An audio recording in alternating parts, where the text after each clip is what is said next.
Selamat datang di Saya Wibu. Kalau Anda wibu, subscribe ya bos. Kalau Anda bukan wibu, subscribe juga sih. Pada intinya dukung channel ini dengan like, komen, dan subscribe. Siap bos, kita kembali lagi di alur cerita terisekai menjadi Pak Bupati. Roland Wimbledon, ia adalah seorang pangeran keempat dari 5 anak raja di kerajaan Wimbledon. Ia diberi wilayah perbatasan yang sangat buruk. Ya, itu sangat buruk karena wilayah perbatasan itu adalah wilayah yang berdekatan dengan Gunung Reverse. Itu gunung di mana monster demonic beast berada. Dan ya, seperti apa kisah Roland Wimbledon dalam mengatur wilayahnya? Kita langsung aja lah dicapcus. Si pemburu ini sangat bersemangat. Ia mengatakan kalau monster beast itu bisa di-kill. Ya, soalnya ia telah meng-kill 2 monster beast. Wadidaw, Roland kaget. Kemudian Pak Baron menjelaskan kalau si pemburu ini namanya adalah Iron X. Ia seorang ketua dari kelompok pemburu di kota perbatasan. Ia adalah orang dari suku Mojin yang ada di selatan. Apalagi itu Pak Barons, suku Mojin itu apaan dah? Roland jadi bingung. Roland pun bertanya, monster apa yang di-kill sama si Iron X? Dan ya, Iron X pun memberitahu kalau monster yang telah ia kill adalah babi dan serigala demonic beast. Ia terkena roh jahat dan mereka sangat kuat, bahkan powernya sangat-sangat nggak ngotak sama sekali. Kulitnya lebih tebal daripada kulit monster biasa. Serangannya juga sangat ganas.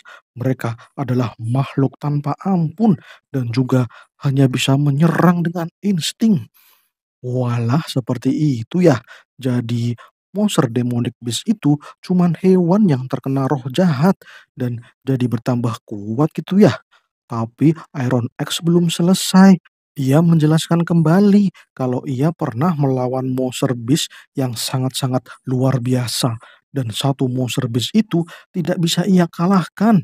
Dan itu adalah demonic beast tipe campuran. Itu monster yang buruk untuk dilawan dan ia telah membuat luka di dalam tubuh si Iron X. Ia pun menunjukkan lukanya itu ya. Wadidaw, lukanya tebel banget dah. Monster campuran itu adalah monster yang berevolusi karena ia memakan berbagai jenis hewan dan ia menjadi monster beast yang sulit untuk dilawan. Akan sangat berbahaya jika monster campuran menyerang kota perbatasan. Monster itu sangat susah untuk dilawan, ia sangat kuat dan juga ia sangat cerdik. Untungnya saat itu Iron X berhasil kabur, tapi rekan-rekannya sudah menjadi korban gara-gara si monster beast tipe campuran itu. Roland memperhatikan ucapan Iron X dengan ngeri. Bahaya bener dah itu monster campurannya. Apa kau tahu itu, Carter? Carter tidak tahu itu karena selama bulan bis terjadi, ia selalu ada di kota Longsong. Ia selalu aman setiap tahunnya, jadi ia tidak pernah bertemu dengan hewan bis campuran. Dan oke siap, semua informasi ini sangat dibutuhkan oleh Roland. Dan ia merasa cukup dengan informasinya. Dan sekarang saatnya untuk memutuskan kalau kota perbatasan tidak akan pindah ke Longson. Ya, Roland mengatakan kita tidak usah mengungsi ke Longson. Kota perbatasan akan tetap di sini dan menghadapi musim dingin. Dan juga gempuran dari para monster beast itu akan ia hadapi. Wanjir dah, Pak Baron jadi kaget. Waduh, gimana ini? Malah Roland memutuskan untuk tetap di kota perbatasan. Ya, ini keputusan yang lebih gila daripada membebaskan penyihir. Ini tidak boleh yang mulia, para warga bisa menjadi mangsa serigala-serigala liar. Tanpa bantuan dari kota Longson, kota perbatasan bakal punah yang mulia, ucap Carter merengek-rengek. Kau jangan seperti anak kecil, Carter. Ini cuma serangan monster beast, bukan serangan dewa pemusnah. Ini sesuatu yang bisa kita atasi, Carter. Kau itu jenderal kota perbatasan. percaya dirilah. Waduh, gimana mau percaya diri kalau kita mau menghadapi para monster demonic beast? Kita harus membangun tembok yang tinggi, yang mulia. Dan sekarang tembok itu sudah runtuh, penjagaannya kurang ketat. Ini sesuatu yang tidak bisa dibangun dengan singkat, yang mulia. Yah, kalau gitu ya tinggal bangun aja. Cepat, jangan rewel. Yah, kau itu jenderal yang sangat rewel. Kau ini gimana sih? Kau ingat kan apa tugasmu di sini? Protes Roland dengan tegas. Ya, Carter pun menunduk dan bersumpah dengan tangannya. Ia langsung bersujud. Ia akan berusaha untuk melindungi Tuan Roland Wimbledon. Itulah tugas seorang kesatria yang ditugaskan untuk menjaga kota perbatasan. Oke, siap. Dan ya, scene pun berpindah. Di kota biru, kerajaan Grey Castle Wimbledon. Di kota biru ini adalah kota yang dikuasai oleh putri ketiga. Ia namanya Gracia Wimbledon. Ia seorang pelaut yang memiliki armada kapal yang banyak.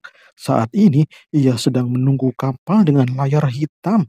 Ia menunggunya untuk berlabuh di sini. Tapi kapal itu belum datang. Ternyata kapal itu adalah kapal perompak yang ia jalankan untuk berlayar di lautan Wimbledon.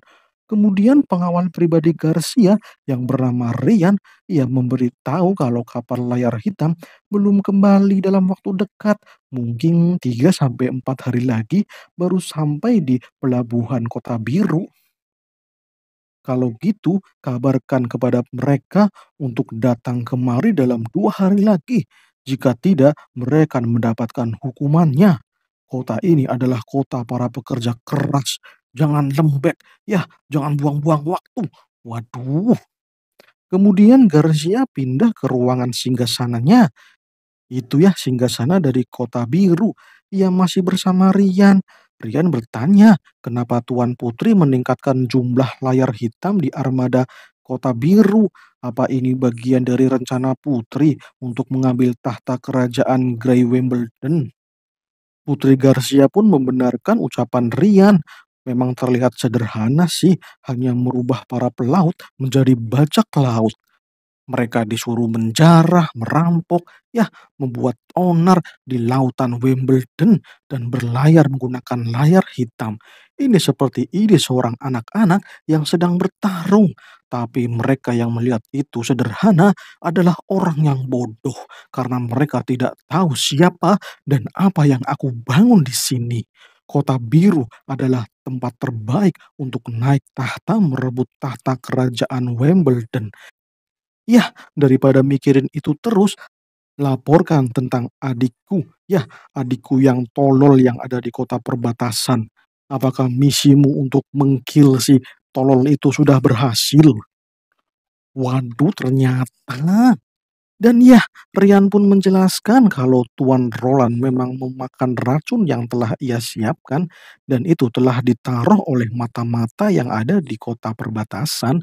Tapi ternyata, ya, Pangeran Roland masih hidup. Ia seperti hidup kembali dari kematian. Wadidaw, mana ada hal semacam itu, bodoh.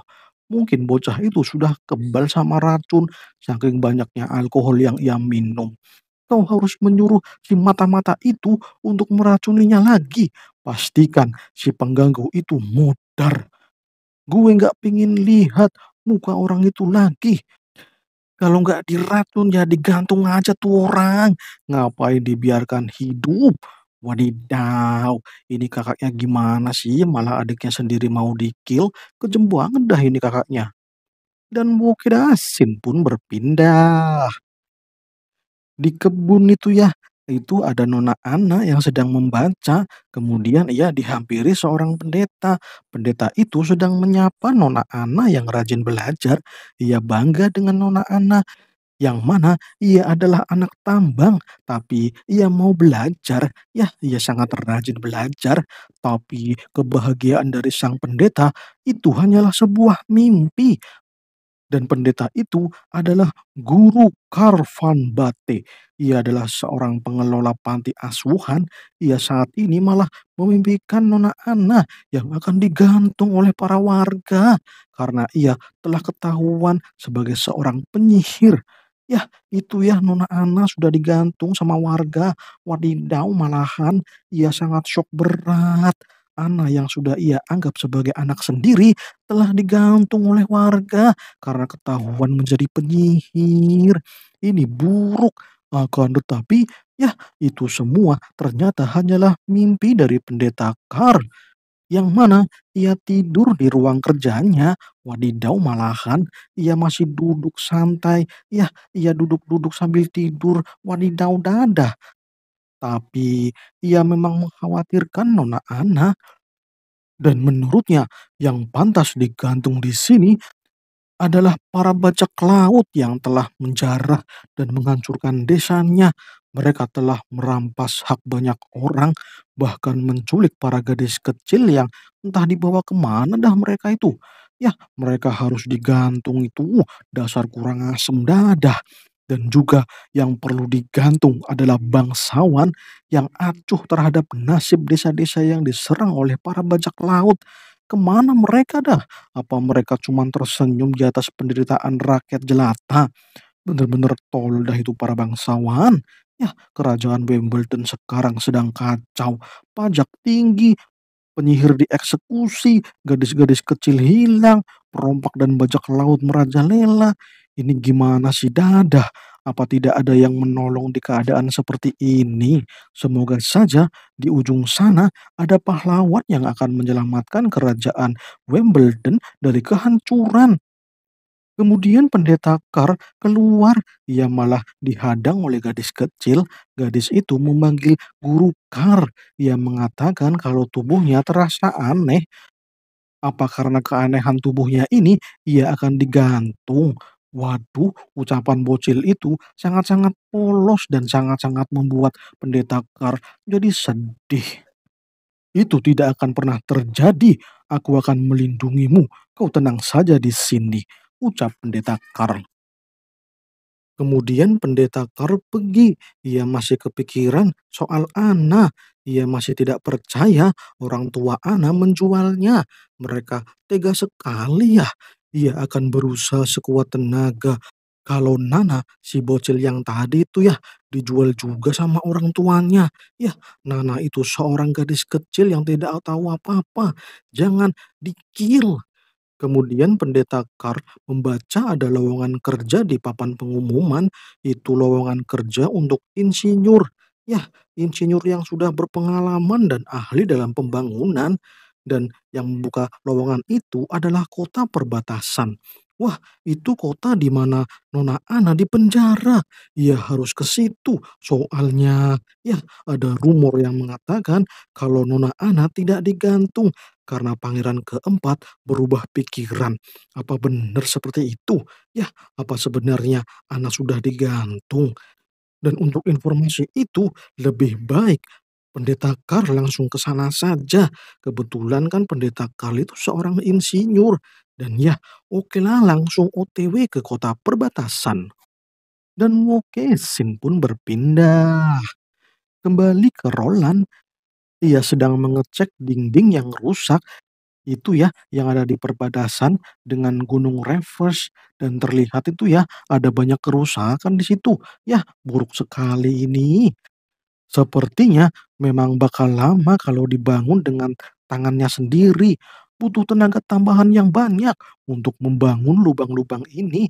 Kemudian Carter menjelaskan untuk membangun ulang tidak hanya butuh tenaga-tenaga yang mulia, tapi juga butuh bahan-bahan yang khusus. Soalnya, ya, pondasinya sudah jebol dan harus digali. Jika pembangunan ini dikerjakan sekarang, ini akan selesai dalam 1 tahun. Itu pun jika tidak ada gangguan. Sedangkan musim dingin, ya, 3 bulan lagi akan datang. Dan tidak ada waktu lagi. Ya, waktunya sangat mepet yang mulia. Lu pesimis amat sih bocah, bocah.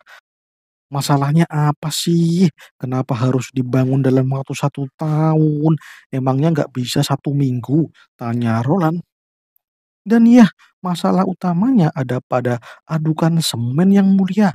Kita harus membeli adukan semen dari kota Longson dan kita perlu membeli dan membawanya dari sana ke sini. Itu memakan waktu yang lama. Kemudian Carter dibawa ke ruang kerja Nona Ana. Sekarang Nona Ana sedang membuat bahan penting untuk pembangunan dinding benteng. Carter penasaran, apa benar Nona Ana bisa membuat semen? Kok penyihir api bisa membuat adukan semen? Ini agak membingungkan. Ya, wajar sih, karena si Carter itu kan tolol ya, nggak tahu apa-apa. Wadidaw, ya, berbeda dengan Roland yang merupakan seorang gamer sejati. Walaupun dia adalah seorang gamer, tapi ia pernah memainkan game survival. Itu game membangun kerajaan dan ia tamat. Ya, ia telah menamatkannya. Jadi, ia tahu bahan dari semen. Ya, semen itu adalah batu kapur yang dipanaskan.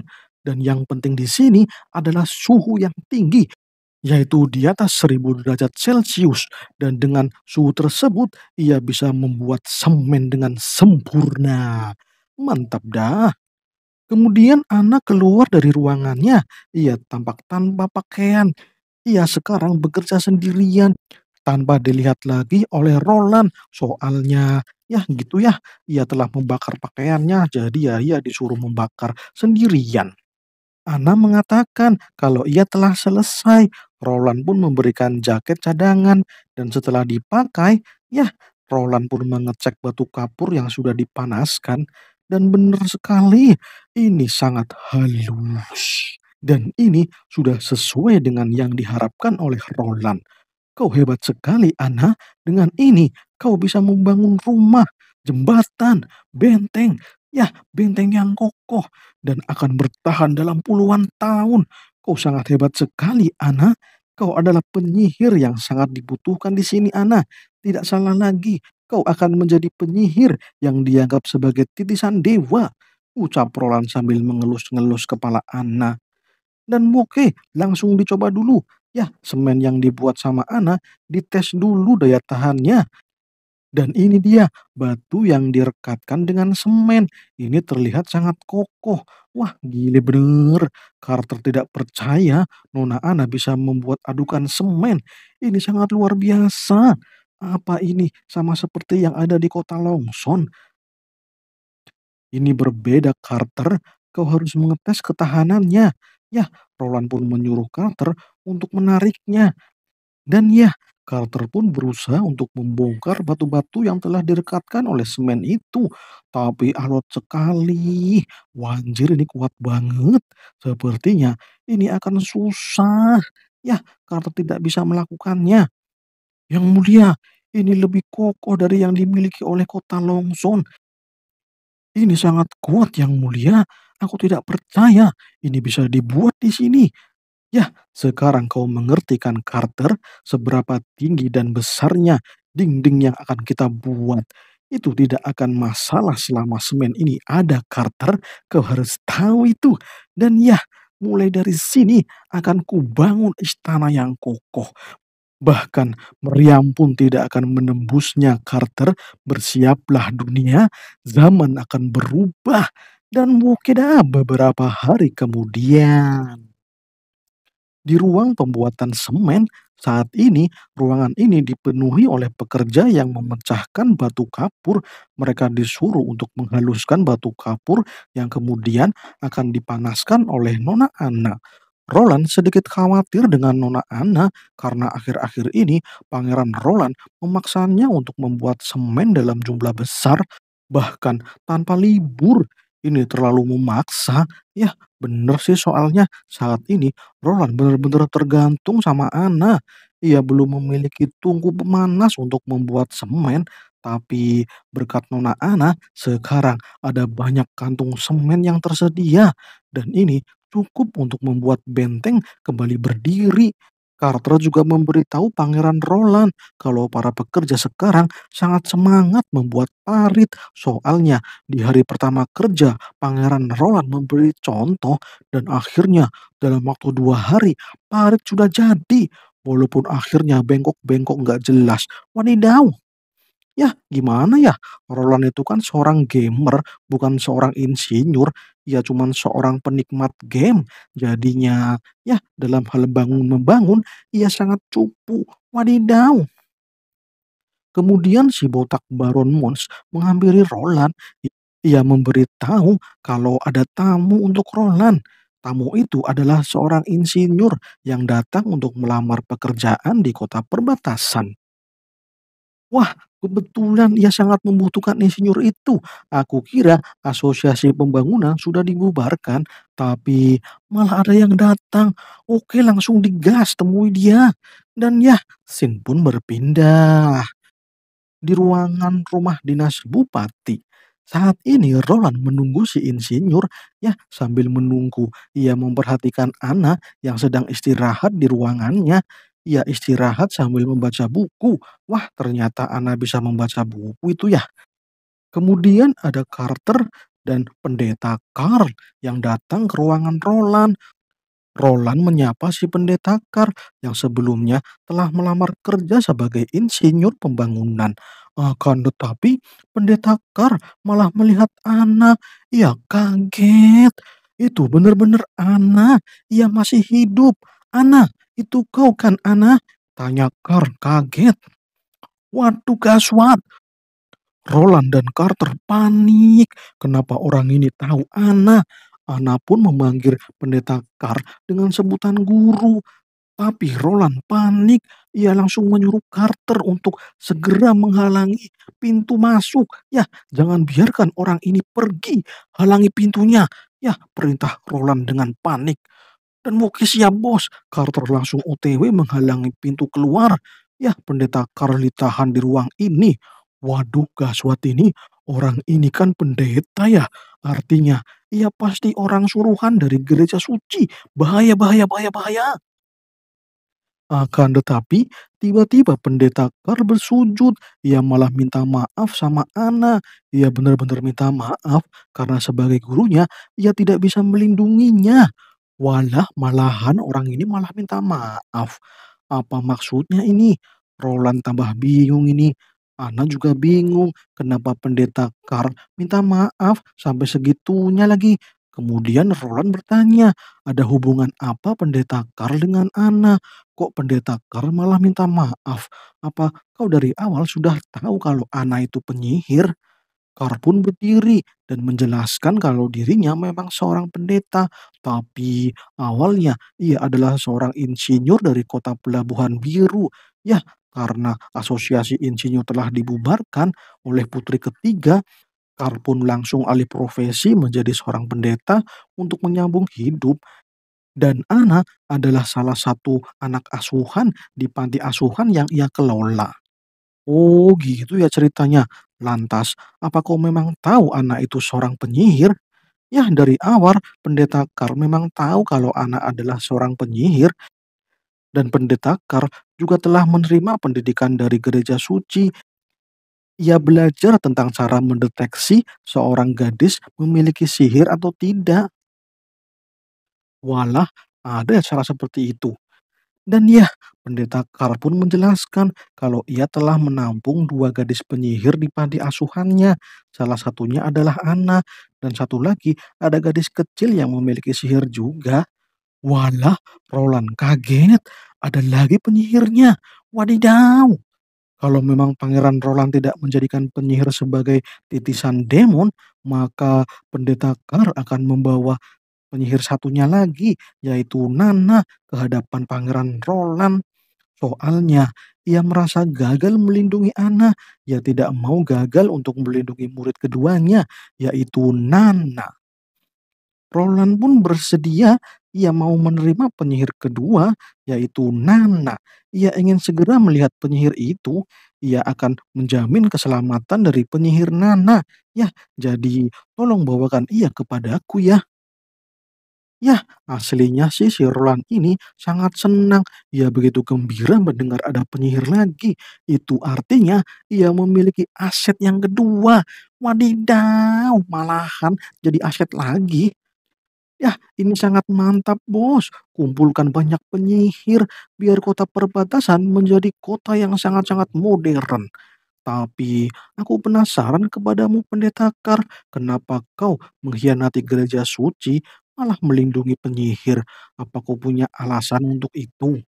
Pendeta Kar pun menjawab kalau ia tidak tega melihat gadis kecil yang harus dihukum gantung dan tewas karena mereka mendapatkan kekuatan yang tidak dimiliki oleh orang lain. Wanjir, ternyata seperti itu ya. Apalagi gereja suci juga mengumpulkan anak-anak gadis yang ia sendiri tidak tahu untuk apa mereka dibawa oleh gereja suci. Yang ia tahu, ia harus melindungi Ana dan Nana, murid yang selama ini ia lindungi dari dunia luar yang ganas. Dan oke bos, aku harap kau bisa bekerja sama ke depannya. Dan kau juga diterima menjadi seorang insinyur di sini. Soalnya aku sedang membangun benteng. Tolong kau buat benteng yang rapi dan yang kuat ya. Ya, karena sekarang malah acak adut bentengnya, wadidaw. Dan oke siap bos. Sin pun berpindah. Keesokan harinya di sebuah taman di rumah dinas bupati. Roland dipertemukan dengan Nona Nana.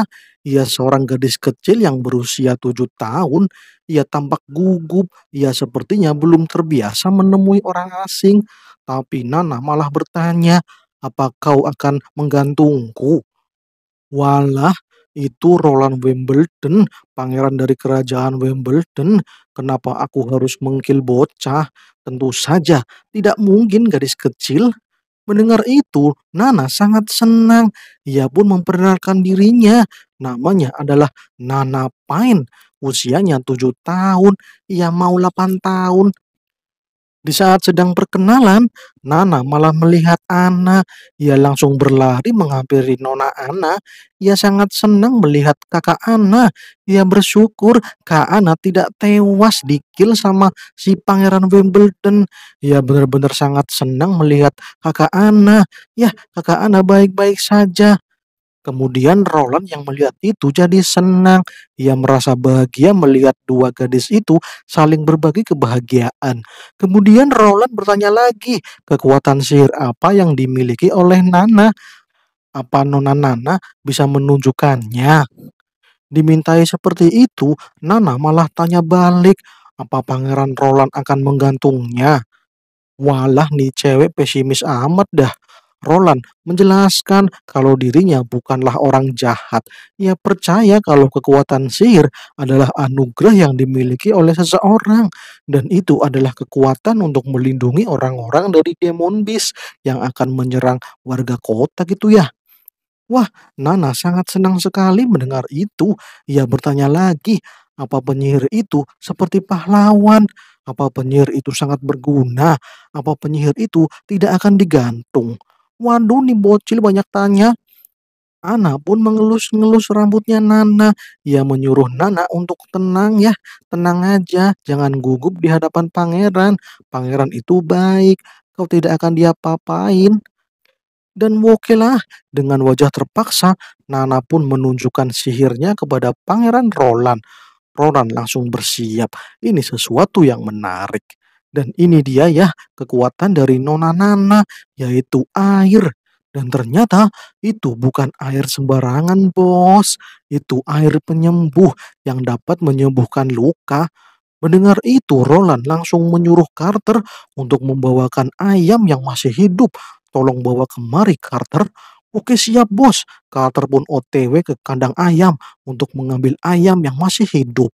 Roland pun sedikit berpikir untuk kekuatan ini, walaupun bukan kekuatan yang bisa digunakan untuk produksi, tapi dengan kekuatan ini mungkin masalah pengobatan di kota perbatasan bisa diatasi. Dan ya, dilihat terus sama Roland, Nana malah ngoceh lagi. Ia bercerita tentang ajaran gereja suci yang diajari sama pendeta Carl. Kalau sihir itu jangan ditunjukkan kepada orang-orang, soalnya itu adalah demon yang menyamar menjadi penyihir. Itu bahaya.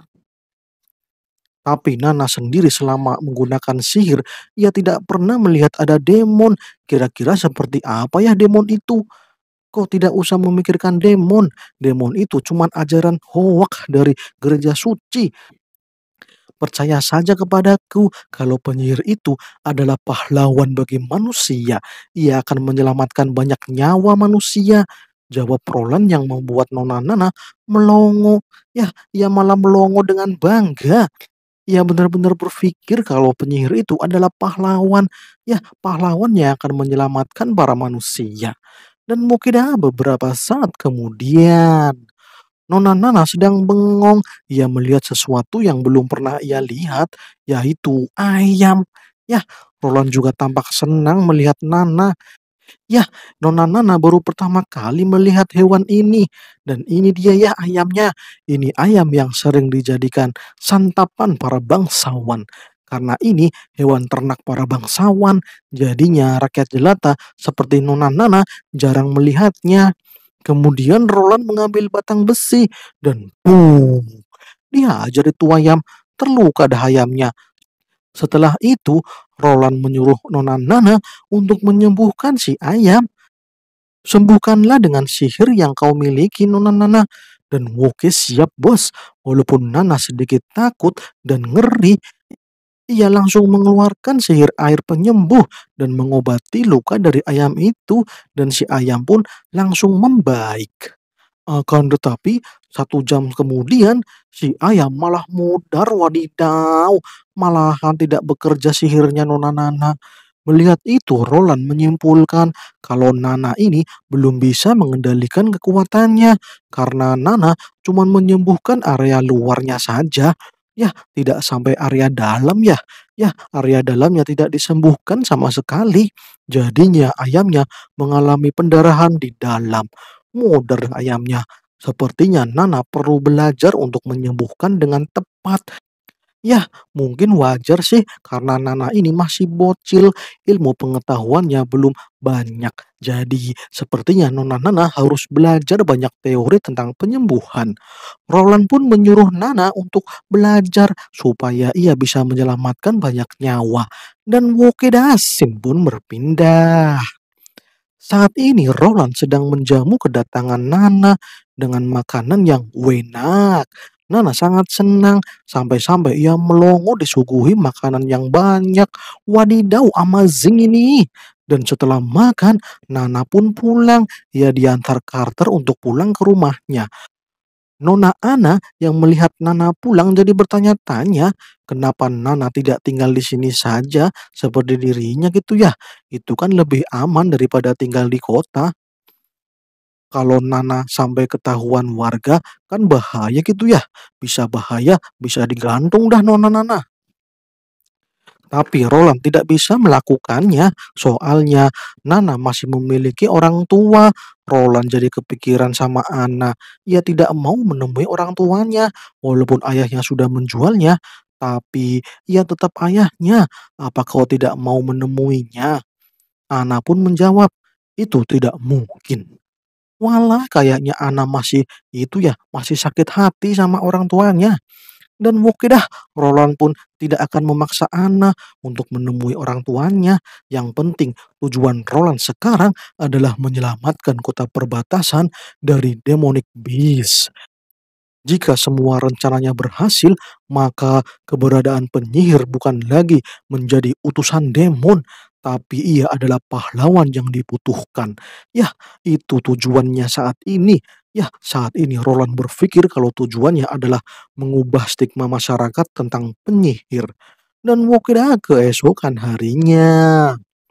Roland saat ini sedang membaca laporan yang ditulis oleh Tuan Botak Baron Mons, tapi pikirannya tidak fokus. Ia malah kepikiran Ana dan si Nana gitu ya. Mereka sedang berlatih mengendalikan sihir mereka. Ia merasa perlu menemani dua penyihir hebat itu, tapi si Botak protes. Pangeran Roland harus fokus membaca laporan keuangan yang telah ia tulis. Ini laporan keuangan kota perbatasan yang saat ini telah minus. Yah, ini malah minus. Wadidaw, gimana sih ini pangeran? Pangeran, kalau seperti ini terus, ya jangankan musim panas, musim dingin pun tidak akan bisa dilalui oleh kota perbatasan karena keuangan administrasinya terus membengkak. Waduh, kalau seperti ini minusnya kebanyakan. Wanjir dah, malahan si botak malah marah-marah itu dadah. Roland jadi bingung, ini harus gimana ya? Ya, apa utang pinjol aja? Wadidaw, malah utang pinjol. Ya, karena mau utang pinjol jadinya bersambung. Wadidaw, malah bersambung. Oke, kawan-kawan semuanya, terima kasih sudah mau menonton saya, Wibu. Kalau Anda Wibu, subscribe ya bos. Kalau Anda bukan Wibu, subscribe juga sih. Pada intinya, dukung channel ini dengan like, komen, dan subscribe. Siap bos, terima kasih. Salam cus.